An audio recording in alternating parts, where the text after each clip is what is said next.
Hi everyone, it's Miss Kelty for my Friday update. This week we had a medical emergency at ECDC, actually yesterday, and I'm sharing because most of you were there. The 1:15 pickup time, it happened right around that time. Everyone was fine, everyone was safe, but it was a little chaotic. So to all of you, I want to say thank you for staying calm and for just giving the medical team the space they needed to do what needed to happen. Again, everyone was safe. When you are experiencing something like that with your children, it can be kind of stressful, and I'm sure they were confused. Some of them, their pickup place was changed. Definitely the time was changed. They walk outside, they see the fire truck, the ambulance, the police car. It can be a lot. One of the best strategies to help your children deal with a traumatic situation comes from Mr. Rogers. He used to say to find the helpers. So when you're dealing with something that's stressful, we can talk about how wonderful our community helpers are.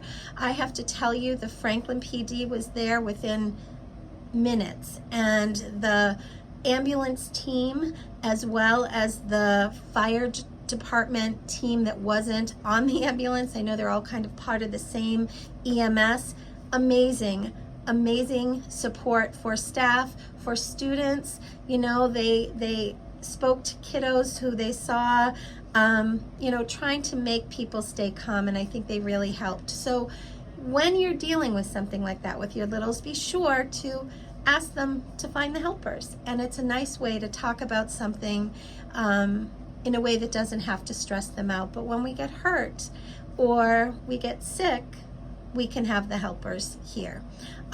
Speaking of, I also wanted to talk a little bit about the COVID cases here at ECDC. I know I've gotten a lot of calls from parents, and many of you are struggling to decide, do I or don't I send my child to school?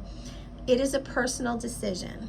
What I can tell you is we're doing everything we can here to mitigate the spread with hand washing, distancing as we're able during meals, but a lot of it comes down to the way our classes run.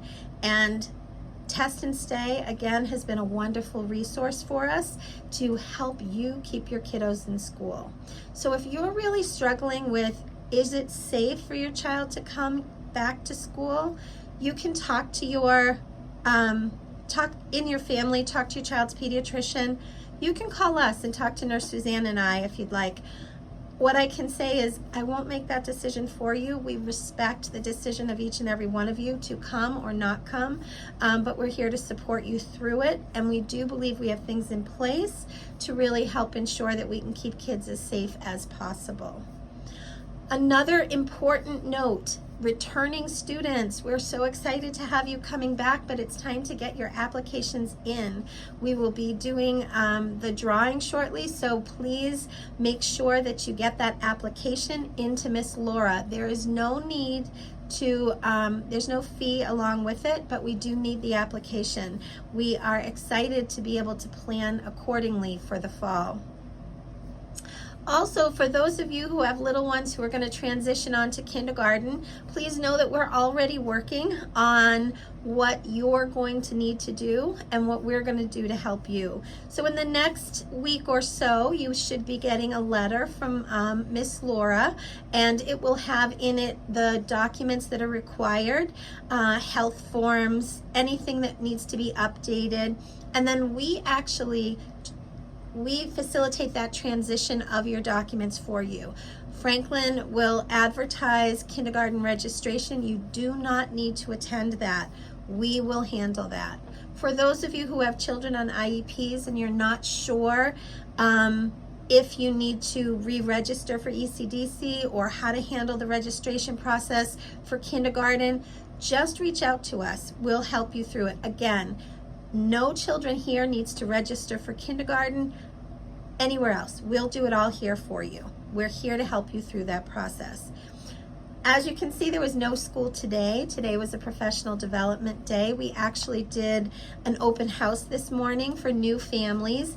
We kept it small. I did not do a lot of broad advertising when the COVID numbers went up because I really didn't want to have a lot of people through, but listening to how hard it was for those of you who made a decision without being able to see inside, we still wanted to allow some families to do that.